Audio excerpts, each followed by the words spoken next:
আপনাদের আওয়াজ কি এত ছোট? মনে হয় বাচ্চারা নাই। আর জোরে মাওলানা মুহাম্মাদ আল্লাহুম্মা সাল্লি আলা সাইয়্যিদিনা নাবিয়ানা মাওলানা আল্লাহু আকবার। যেটা বলছিলাম, তাহলে যুবক বলছে মালিক তোমার ভয়ে আমি সেখান থেকে চলে এসেছি, যদি আমলটা তোমার দরবার কবুল হয় আজকে আমাদের বিপদ দূর করে দাও। পাথর একটি সরে গেল। তৃতীয় জন বলছে মালিক আমি একজন লোক রেখেছিলাম, কাজের লোক। কিসের লোক? কাজের লোক রেখেছিলাম সামান্য কিছু পয়সার বিনিময়ে, কিন্তু তাকে দিয়ে আমি অনেক বেশি কাজ করিয়েছি। যখন আমি তাকে টাকা দিতে গেলাম সে কি এই টাকা নিতে চাইল না, রাগ করে চলে গেল। আমি ওই পয়সা কখনো খেয়ানত করি নাই। ওই টাকা দিয়ে পয়সা দিয়ে আমি গরু কিনেছি, ছাগল কিনেছি, কৃষি জমি আমি ক্রয় করেছি, এই দিয়ে আমি অনেক কিছু করেছি। তার জন্য আমি টাকা পয়সা খেয়ানত করি নাই।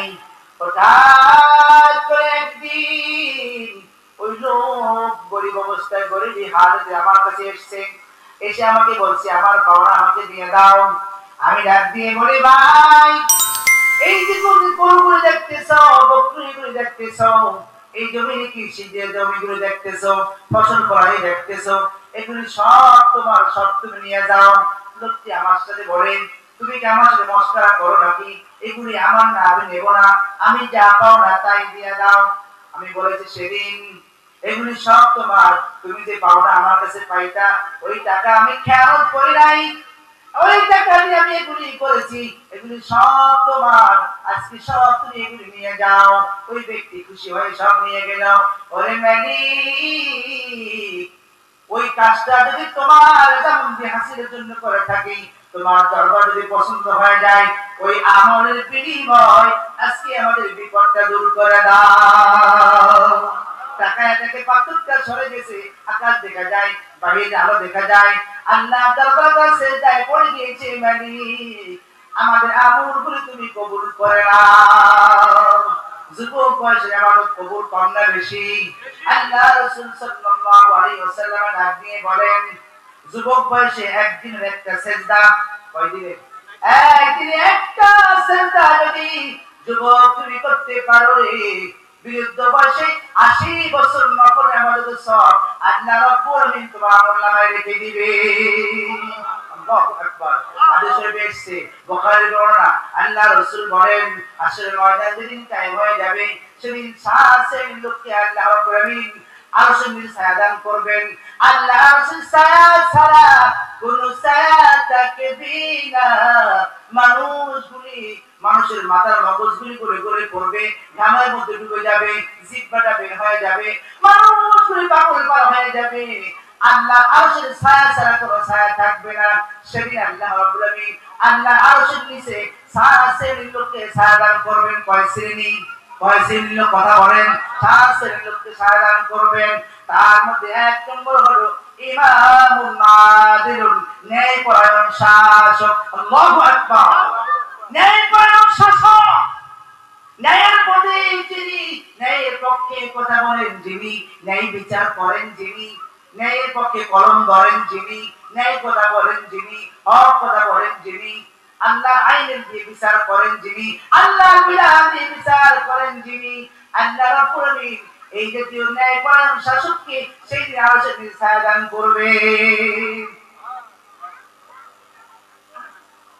কেমন শাসক, কেমন শাসক হতে হবে একটু খেয়াল করেন। আল্লাহ রাসূল সাল্লাল্লাহু আলাইহি ওয়াসাল্লাম কি সমাজ গঠন করে গেছেন, কি সমাজ রেখে গিয়েছেন। হায়াতুস সাহাবা, সাহাবা আজমাইনদের জীবনের মধ্যে দেখেন আল্লাহ রাসূল আদর্শ কেমন করে প্রতিষ্ঠিত হয়ে গিয়েছেন। যা একটা তেলাওয়াত করেছিলাম শুরুতে, লাকাদ কানা লাকুম ফি রাসূলিল্লাহি উসওয়াতুন হাসানা।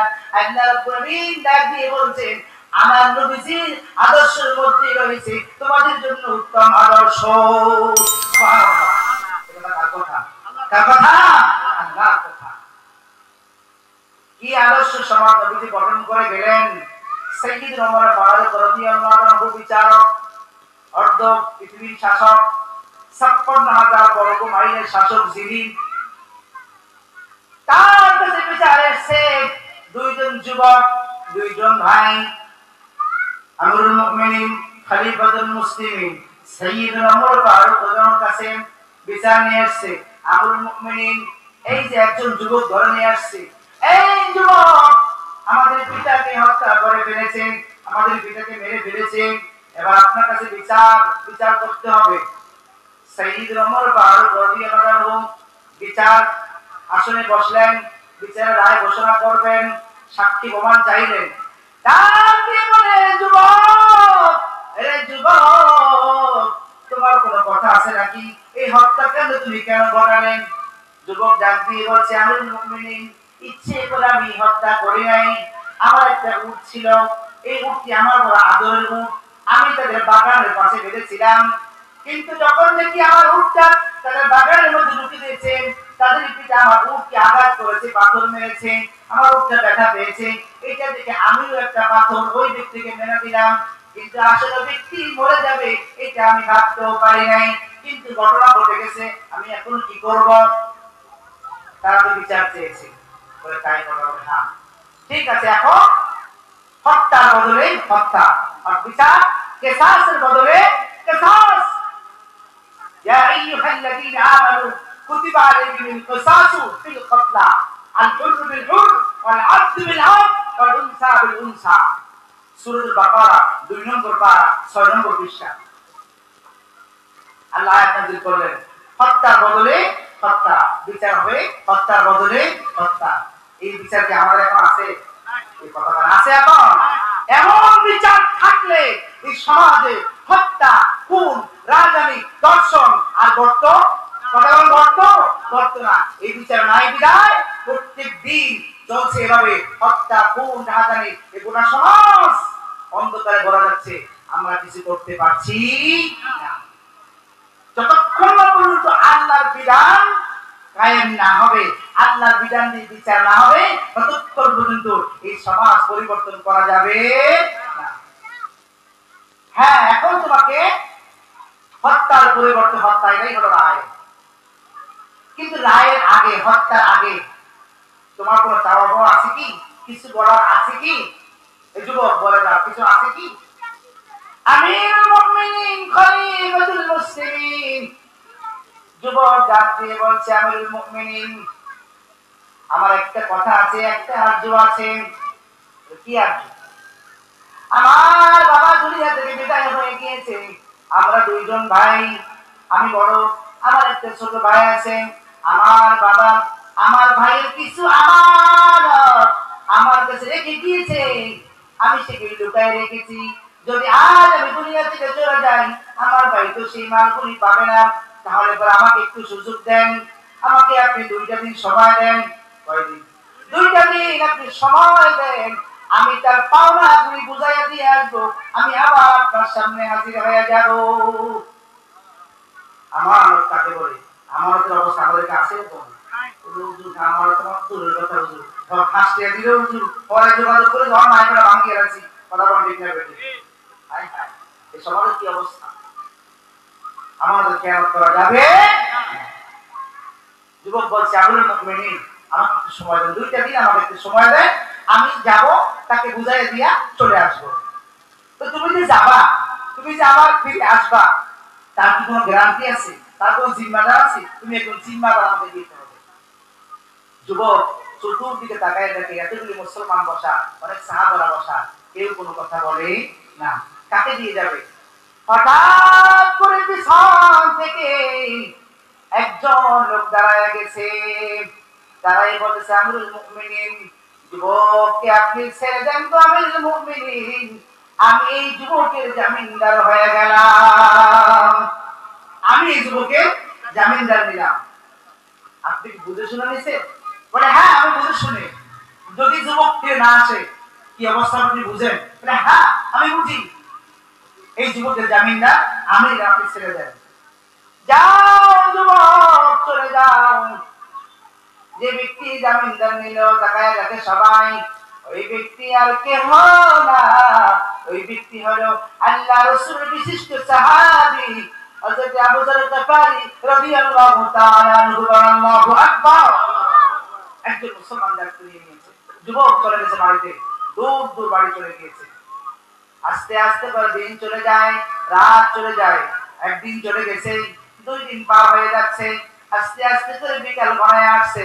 আবার যারা বিচার দাবি করেছে বাদী, তারা বলতেছে আবু যর গফারি, আপনি যে যুবকের দায়িত্ব নিয়েছেন সেই যুবক এখনো ফিরে আসতেছে না, কি হবে আপনার? ডাক দিয়ে বলছে এখনো সন্ধ্যা হয় নাই, সন্ধ্যা পর্যন্ত সময় আছে, সন্ধ্যা পর্যন্ত তোমার টাকায় দেখো, যুবক যদি ফিরে না আসে যে বিচার হবে সেটাই মাথা পেতে নেব। ঠিক আছে। আস্তে আস্তে করে সন্ধ্যা গড়ায় গেছে, আসরের নামাজ হয়ে গেছে, মাগরিবের নামাজের সময় গড়ায় যাচ্ছে। আস্তে আস্তে করে মাগরিবের নামাজের সময় গড়ায় আসতেছে। হঠাৎ করে দেখা যাচ্ছে দূর থেকে একটা লোক দৌড়ায় আসতেছে, দৌড়ায় আসতেছে। কোত্থেকে একটা লোক দেখা যায় দৌড়ায় আসতেছে? আমিরুল মুমিনিন খলিফাতুল মুসলিমিন সাইয়্যিদুল ওমর ফারুক রাদিয়াল্লাহু আনহুর সামনে হাজির হয়ে গেছে। দেখা গেল আর কি নয়, যে যুবক চলে গেছে ওই যুবক আবার ফিরে এসেছে। আল্লাহু আকবার। ওয়াদা বরকরার করে নাই। আমিরুল মুমিনিন বলছেন এখন কোনো কথা নয়, আগে নামাজ। আগে কি বলেন? নামাজ। আমাদের অবস্থা কি? আগে কাজ করে নামাজ। ঠিক না বেশি? আমিরুল মুমিনিন বলছে আগে নামাজ পরে বিচার। বিচার নামাজ নয়, নামাজ বিচার নয়, আগে নামাজ। আগে ফরজ কাজ কি? নামাজ। নামাজ শেষে সব হবে। নামাজ পড়ে নাও। মাগরিব নামাজ হয়ে গেছে, আস্তে আস্তে করে সবাই চলে যাচ্ছে বিচারকের দিকে। মসজিদ বসে বিচার হবে। এবার সাইয়্যিদ ওমর ফারুক রাদিয়াল্লাহু আনহু তিনি নীরবতা ভেঙে প্রশ্ন করলেন, এই যুবক, আমি তোমাকে প্রশ্ন করতে চাই একটা প্রশ্নের জবাব তুমি আমাকে দাও। আমিরুল মুমিনিন জি প্রশ্ন করেন, জবাব দেবেন ইনশাআল্লাহ। এই যুবক, চলে গেছো তুমি ফাঁসির কাজটা থেকে চলে গেছো, বিচারের কারবালার থেকে চলে গেছো। তুমি তো না আসলেও পারতে। কোন বিষয় তোমাকে এখানে নিয়ে এসেছে? তোমার ভিতরে কোন বিষয়ে কাজ করেছে আবার তুমি ফিরে এসছো? কি জন্য ফিরে এসছো? কোন কথার কারণে ফিরে এসেছো? আমি বুঝলাম না, আমাকে বলে দাও। যুবক বলছে আমিরুল মুমিনিন, যদি আমি আজকে ফিরে না আসতাম, ওয়াদা বরখেলাপ করতাম, সারা জীবন বিধর্মীরা বলে বেড়াতো মুসলমানরা ওয়াদা বরখেলাপ করে। মুসলমানরা কি করে? ওয়াদা বরখেলাপ করে, ওয়াদা দিয়ে ওয়াদা রাখে না। আমিরুল মুমিনিন, আমি আল্লাহকে ভয় করেছি, আমি আল্লাহকে ভয় করে ওয়াদা পূরণের জন্য আমি আপনার দরবারে করেছি। আল্লাহু আকবার। বিচারক কেমন? যার বিচার করে সে কেমন চিন্তা করে দেখেন। বিচারক যিনি আল্লাহ রাসূলের জলিল কদর সাহাবী, নবীজির পরে যিনি বলছেন আমার পর নবী হলে যদি কেউ নবী হতো ওমর নবী হয়ে যেত। সুবহানাল্লাহ। আমিরুল মুমিনিন ওমর ফারুক তিনি বিচারকের আসনে বসা। যুবককে প্রশ্ন করে, যুবক, কি বিষয় তোমাকে জানিয়ে এসেছে? আমিরুল মুমিনিন, আমি আল্লাহকে ভয় করছি, ওয়াদা বরখেলাপ করতে পারবো না। আমারও যেমন বিষয় আমি ঠিক মতো বুঝাই দিয়ে এসেছি, ওয়াদাও আমি রক্ষা করব। আমি ওয়াদা রক্ষা করার জন্য আপনার দরবারে হাজির হয়ে গেছি। এখন বিচারের ফয়সালা আপনার, আপনি করবেন যেমন হবে তেমন। আল্লাহু আকবার। এবার ডাক দিয়ে বলছেন, আবু যর গফারি, আপনি দাঁড়ান, আপনি একটু আমাকে বলে দেন, আবু যর গফারি, আপনি তো আল্লাহ রাসূলের বিশিষ্ট সাহাবী, মায়ার সাহাবী, ভালোবাসার সাহাবী, আপনি কেন এই যুবকের দায়িত্ব নিয়ে নিয়েছিলেন? যদি যুবক ফিরে না আসতো তাহলে তো পরে আপনি বুঝেন ওই যুবকের জায়গায় আপনাকে হত্যা করা হতো, আপনাকে ফাঁসির কাস্টে ঝুলানো হতো। ডাক দিয়ে বলে, আমিরুল মুমিনিন, আমি বুঝে শুনে দায়িত্ব নিয়েছি। এতগুলি মানুষ বসে আছে, একটা মুসলমান যদি আরেকটা মুসলমানের দায়িত্ব না নেয়, গোটা জীবন বিধর্মীরা বলবে একজন মুসলমান আর একজন মুসলমানকে সাহায্য করে নাই। আল্লাহু আকবার। কি সমাজ নবী গঠন করে গিয়েছেন, তার ভিতরে কি কাজ করেছে? আমার মুমিনিন, বিধর্মীরা যারা মুসলমানদের উপরে এই তহমত দিতে না পারে, একজন মুসলমান আর একজন মুসলমানের সাহায্যে আগাইয়া আসে নাই, এমন কথা তারা বলতে না পারে। এই জন্য আমি দায়িত্ব নিয়েছি, যা হয় হবে। আল্লাহু আকবার।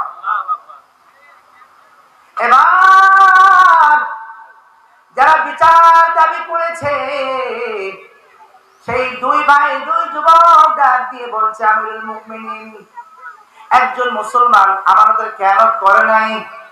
আমাদের কেন করে নাই? একজন মুসলমান ওয়াদা বরখেলাপ করে নাই। একজন মুসলমান ন্যায় কথা বলেছে, হক কথা বলেছে, অপরাধ স্বীকার করেছে। আর একজন মুসলমান জিম্মাদারির দায়িত্ব নিয়ে নিয়েছে। তারা যদি এমন করতে পারে তাহলে পরে আমরা তো বলতে পারি আল্লাহ রাব্বুল আলামিন ঘোষণা করেছেন, ফামান উফিয়া লাহু মিন আখিহি শাইউন ফাত্তিবাউম বিল মারুফ। জোরে বলে আল্লাহু আকবার।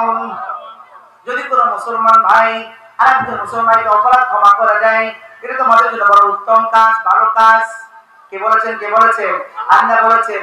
সুতরাং আমরা বলতে চাই, তারা দুইজন এমন কাজ করেছে, আমিরুল মুমিনিন বিচার যা পাওয়ার তা আমরা পেয়ে নিয়েছি। আমরা বলে দিতে চাই, ওই যুবককে, এই যুবককে আমরা ক্ষমা করে দিলাম। আল্লাহু আকবার। এই একটা শিক্ষা, একজন মুসলমান অপরাধ করলে আপনার কাজ হলো তাকে কি করে দেওয়া? ক্ষমা করে দেওয়া। তাকে বারবার ক্ষমা করতে শিখেন, কারণ ক্ষমা হচ্ছে ইসলামের একটি মহান লক্ষণ। রাসূল পাক সাল্লাল্লাহু আলাইহি ওয়াসাল্লাম এই মক্কা থেকে হিজরত করে মদিনা যখন চলে গেলেন, মক্কার লোকেরা এত নির্যাতন, নিষ্পেষণ, নিপীড়ন করেছে, রক্ত ঝরিয়েছে। এরপরও আমার নবীজি যখন মক্কা বিজয় করলেন, নবীজি ঘোষণা করলেন, এই মক্কার লোকেরা আজকে তোমরা আমার কাছ থেকে কেমন আশা করো? মক্কার লোকেরা বলছে, তোমার যেমন ইচ্ছা তুমি তেমন করতে পারো, চাইলে আমাদেরকে ক্ষমা করতে পারো, চাইলে বন্দি করতে পারো। রাসূল পাক সাল্লাল্লাহু আলাইহি ওয়াসাল্লাম ত্যাগহীন ভাষায়, ত্যাগহীন কণ্ঠে ঘোষণা করে দিলেন, আজ কারো প্রতি আমার কোনো অভিযোগ নাই, কোনো কিচ্ছু নাই, কোনো মামলা নাই, কোনো হামলা নাই, সবাই আজ আমার কাছে নিরাপদ। বলেন সুবহানাল্লাহ। নবীজি কি আদর্শ আমাদের শিখিয়ে গেলেন। আল্লাহ রাসূল সাল্লাল্লাহু আলাইহি ওয়াসাল্লাম আচরণের মধ্যে, আদর্শের মধ্যে আমাদের জন্য আছে উত্তম আদর্শ। এই আদর্শ দিয়ে যদি সমাজ গড়তে পারি, সমাজ সুন্দর করে দিবেন কে? বলছিলাম তাহলে জান্নাতের আরশের নিচে ছায়াদার করে আল্লাহ রাব্বুল আলামিন 7 শ্রেণীর লোক। তার মধ্যে 1 নম্বর হলো ইমামুল আদিল, ন্যায়পরায়ণ শাসক। 2 নম্বর হলো শাবুন নাশা ফি ইবাদাতিল্লাহ, যে ব্যক্তি যুবক বয়সে আল্লাহর ইবাদত করে, আল্লাহ রাব্বুল আলামিন ওই যুবক শ্রেণী, ওই যুবক বয়সে ইবাদতকারীকে আরশের ছায়া দান করবেন। আজকে যারা আমার যুবক ভাইরা এই সুন্দর মাহফিলের আয়োজন করেছে, আমি আল্লাহর কাছে দোয়া করি, আপনারা দোয়া করবেন আল্লাহ রাব্বুল আলামিন যেন এই যুবক ভাইদের ইবাদতকে কবুল করে কাল হাশরের ময়দানে আরশের নিচে ছায়া দান করেন। আমিন। প্রতি বছর তারা এমন করে আল্লাহ রাসূলের বেলাদত, গাউসে পাকের বেলাদত, গাউসে পাকের ফাতিহার দাও উপলক্ষে এই আয়োজন করতে পারে, আল্লাহ তাদেরকে আয়োজন কবুল করে। বলেন আমিন। ওয়া মা তৌফিকি ইল্লা বিল্লাহ। আসসালামু আলাইকুম ওয়া রাহমাতুল্লাহ।